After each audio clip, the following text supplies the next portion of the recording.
শুভ সকাল সবাইকে। সবাই কেমন আছেন? আশা করি সবাই খুব ভালো আছেন। আমার খুবই ঠান্ডা লেগেছে। গলা শুনেই নিশ্চয়ই বুঝতে পারছেন। তো অনেকদিন পর একটা সুন্দর ভিডিও নিয়ে আসতে পেরেছি আপনাদের সামনে। তো আমার নিজের কাছেই খুব ভালো লেগেছে। আমার নিজের আ ডিভাইসটা ঠিক হয়ে গেছে। তো সেটা দিয়েই নতুনভাবে আবার শুরু করলাম।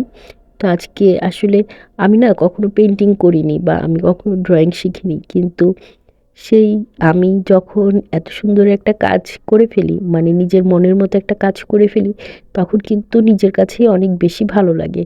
তো এই কাজটা করার পরে এত ভালো লেগেছে যে আপনাদের সাথে শেয়ার না করে পারলাম না। আমি কিন্তু মাঝে, মাঝে অনেক কাজ করি। কিন্তু যখন দেখি যে নিজের কাছেই ভালো লাগছে না কাজটা, তখন আমি অনেক সময় সেই জিনিসটা আমি শেয়ার করি না আপনাদের সাথে। কারণ আমার কাছে মনে হয় আমি নিজে যেটাতে স্যাটিসফাইড না হই, সেই কাজটা আপনাদের সাথে শেয়ার করলে আপনারাও সেই কাজটা পছন্দ করবেন না। তো যাই হোক, এখানে আমি ওয়াল পুট্টি নিয়েছি, সাথে একটু বেশি করে গ্লু মিশিয়ে আর সামান্য একটু পানি মিশিয়ে কালার মিশিয়ে আমি একটা পেস্ট বানালাম। এবার হচ্ছে এটাতে আমি একটা সি বিচ করব, যেটার এটা আমি করে নিচ্ছি। প্রথমে যে বালুর যে অংশটা, সেই অংশটা আমি করে নিচ্ছি। তো এটা করা খুবই ইজি একটা জিনিস, আপনারা জাস্ট দেখে নিলে নিজেরাও করতে পারবেন। আমি কিন্তু কখনোই, আমি আবারও বলছি, কখনোই আমি আর্ট শিখিনি বা এই ব্যাপারে আমার কোনো ন্যূনতম ধারণাও নেই।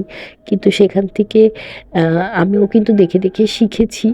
তো আপনারাও চাইলে আমার এই ভিডিও থেকে দেখে নিজেই আপনার বাসার জন্য, আপনার নিজের জন্য এরকম একটা কাজ করতে পারবেন। আমার না এই ধরনের কাজ করতে খুব ভালো লাগে। কাল যেমন কালকে আম্মাকে বলছিলাম যে, "আম্মা আর্ট শেখাও নাই কেন?" আর্ট শেখাতা, আমার মানে ছোটবেলায় এই কাজটা শেখাতে পারতে। তো আম্মা হাসতেছিল। তো অনেক সময় না নিজের মানে আমার কাছে মনে হয় এগুলো হচ্ছে আমার একটা ভালো লাগার কাজ। আমি যদি আরেকটু প্রাতিষ্ঠানিকভাবে এই জিনিসগুলো শিখতে পারতাম, তাহলে হয়তো আমি আরেকটু ভালো করতে পারতাম। কিন্তু সেই সুযোগটা হয়তোবা ছিল না। এর জন্য শেখা হয়নি। এখন আমি অনেক ধরনের কাজ দেখি, শেখার খুব আগ্রহ হয়, কিন্তু সময় সুযোগের জন্য সেগুলো আর করা হয় না। এই যে শেলগুলো, এগুলো আমি ক্লে দিয়ে বানিয়েছি, আমার কাছে রিয়েল শেল ছিল না। তো এগুলো ক্লে দিয়ে বানিয়ে এখন হচ্ছে আমি বালুর মধ্যে বসিয়ে দিব। জিনিসটা কিন্তু মানে বিচে যে বালুর টাইপ দেখা যায়, ওই রকমই লাগছে, তাই না? আপনারা একটু কমেন্ট করে জানাবেন যে কতটুকু মানে জিনিসটা দেখতে ভালো হয়েছে। আর আপনাদের যদি ভালো লাগে তাহলে অবশ্যই একটু কমেন্ট করে জানাবেন। আমার না কথা বলতে একটু কষ্ট হচ্ছে, কারণ হচ্ছে আমার প্রচণ্ড ঠান্ডা লেগেছে। তো ভিডিওটা এত সুন্দর করে করেছি, ভাবলাম আপনাদের সাথে আজকেই শেয়ার করি, এর জন্য ভয়েস ওভারটা দেওয়া হলো। এই যে শেলগুলো কিন্তু সব ক্লে দিয়ে বানানো।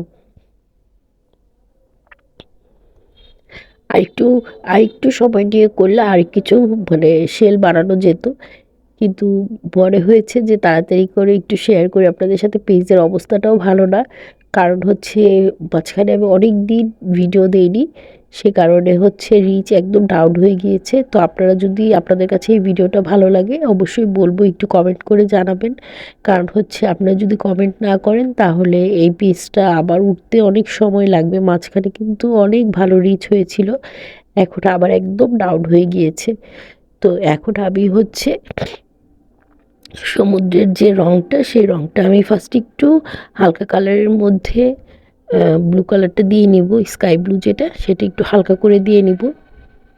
আমার কাছেও মানে এরকম মানে ব্রাশটাও এরকম মোটা ব্রাশ ছিল না। চিকন ব্রাশ দিয়ে করাতে আমার এই কাজটা করতে একটু অসুবিধা হচ্ছিল। একটু টেনে টেনে করলে জিনিসটা একটু সুন্দর হতো। ছোট ব্রাশ যেহেতু, এটা একটু করে করা লাগছিল। এবার ডার্ক স্কাই মানে ডার্ক ব্লু যেটা, সেটা একটু দিয়ে নিব। প্রথমে হালকা করে নিব, তারপর হচ্ছে কালারটা আস্তে আস্তে করে আরও গাঢ় করে নিব। তাহলে হচ্ছে দেখতে অনেকটা সমুদ্রের যে মানে পানিটা, সেটার মতো লাগবে।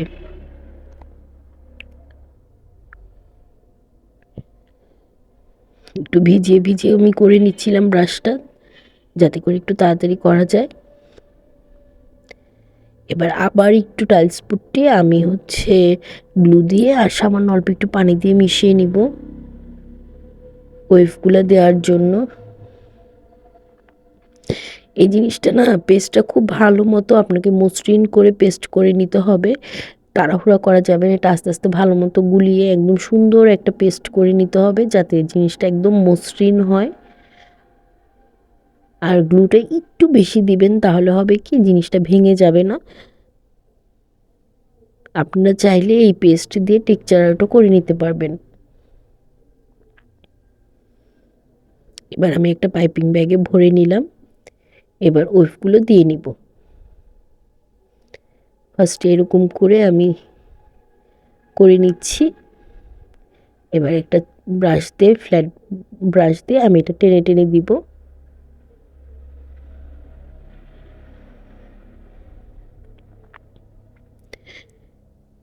এই কাজটা করতে একদমই সময় লাগেনি, খুব অল্প সময়ে করা গেছে। তো আপনারা যারা নিজের ঘরের জন্য এরকম সুন্দর ক্যানভাস করতে চান তারা নিজেরাও করে নিতে পারবেন। আর কেউ যদি অর্ডারও করতে চান এই ধরনের কাজ, যে আপনার ঘর সাজাবেন, দেয়াল সাজাবেন, তাহলে আমাদের কাছে অর্ডার করতে পারেন। আমি চেষ্টা করব আমি যতটুকু পারি ঠিক ততটুকু দিয়েই এটা করে দেওয়ার জন্য। তো সবাই বলবেন কেমন হয়েছে, যদি ভালো লাগে অবশ্যই একটু কমেন্ট করে জানাবেন। সবাই ভালো থাকবেন।